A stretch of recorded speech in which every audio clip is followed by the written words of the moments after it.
O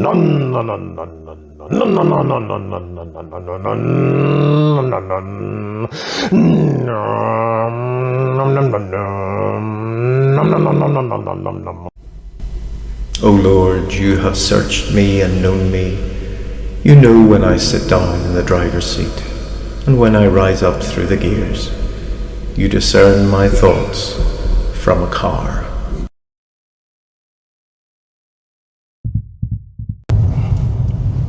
Good morning, good afternoon, good evening. I hope you're doing very well. I'm on my way to work today. It's a bit of an overcast, miserable day, but what are you going to do? Anyway, another thoughts from a car, the ramblings of an idiot, and these will be sort of idiotic ramblings because, as you'll find out later on when I tell you what the subject is. So, last night, my youngest son came to me and said, "Dad, do you want to go to the cinema?" I thought, oh, that sounds lovely. What's on? And he said, there's a film called Project Hail Mary. And I thought, Hail Mary? I know nothing about American soccer. And he said, no, it's not a sports film. It's a sci-fi film, and it's Ryan Gosling, and I quite like Ryan Gosling, so I thought, yeah, all right, give this a go. So we went to the cinema. Oh, by the way, I'm going to say spoiler alert, but there's a reason it's maybe not quite a spoiler alert, but it is a spoiler alert. Anyway, so we went along to the cinema, and it was, I'll give you a rough outline of the plot.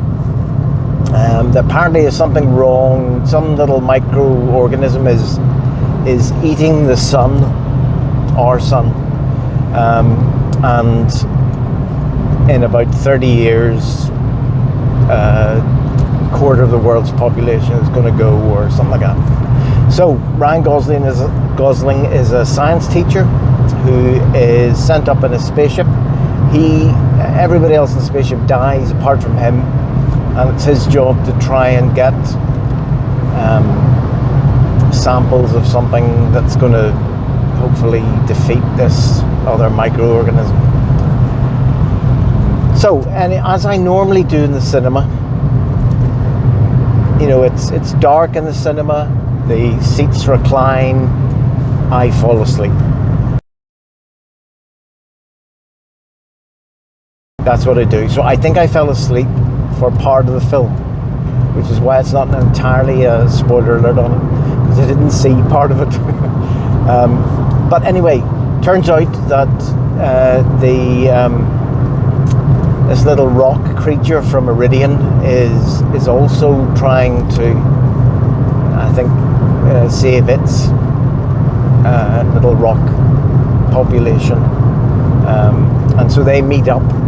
The NASA spaceship and this little rock spaceship meet up, and they get to learn each other's language, and through, I presume, AI or stuff like that, they get to exchange a few words and all this sort of stuff, and eventually they become quite fond of each other. So and as you would expect, the whole thing turns out brilliantly, and everybody's happy, and they all give each other a thumbs up. That's the wee joke in it. The wee rock creature learns that as thumbs up. Hooray, it's good, that's good. So anyway, I'll tell you what it's a film about, and what I liked about it. I loved the visuals in it.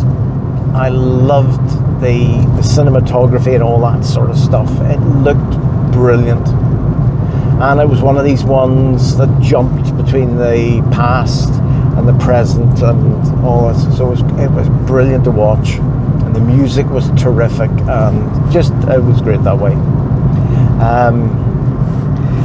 To me, it was a film about hope, so I was quite encouraged by that.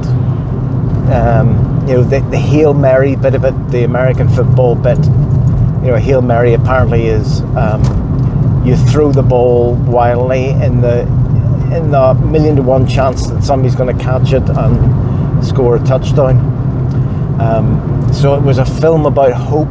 It was a film about learning another culture, and getting on with other people, even though the person that you get on with is a rock. But it was about that. It was about sacrifice as well. Except it wasn't. They did the usual Hollywood thing at the end of it, where you think, oh, wee Rocky, because he was called Rocky, wee Rocky is dead. Oh no, he gave his life to save Ryan Gosling. And it turns out he's all right. And Ryan Gosling goes to Venus or whatever planet it is that Rocky's from, and it's like he's back home teaching a science class, except to rocks. So that's sort of what not annoyed me, but disappointed me.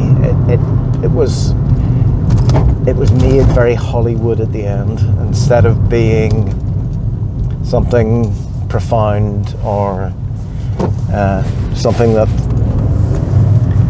showed sacrifice as being something ultimate. This went on, so everything's going to be all right. Like, if you've ever seen Top Gun 2, you'll know what I mean. You sort of think, oh no, Tom Cruise has disappeared below the horizon there. Is he dead? No, of course he isn't, because a 60-year-old pilot would be able to survive it. Yeah, you know what I mean. Instead of him dying in the plane crash as a way of atoning for the death of, was it Goose or whoever it was, he doesn't die in it. Oh, another spoiler alert.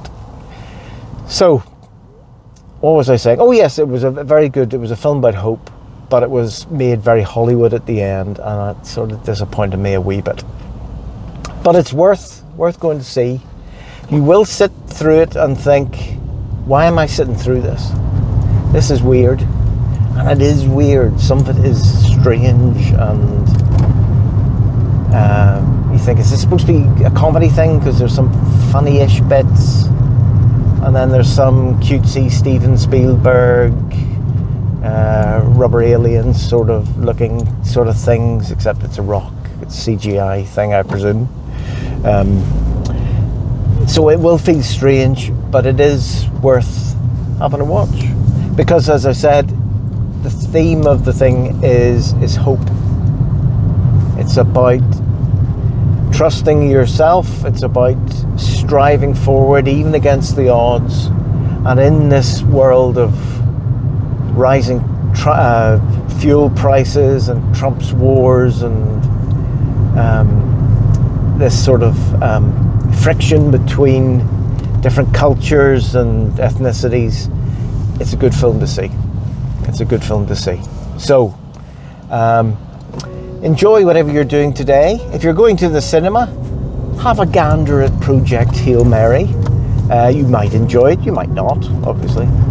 And sure, I will see you for another rambling piece of nonsense sometime in the future.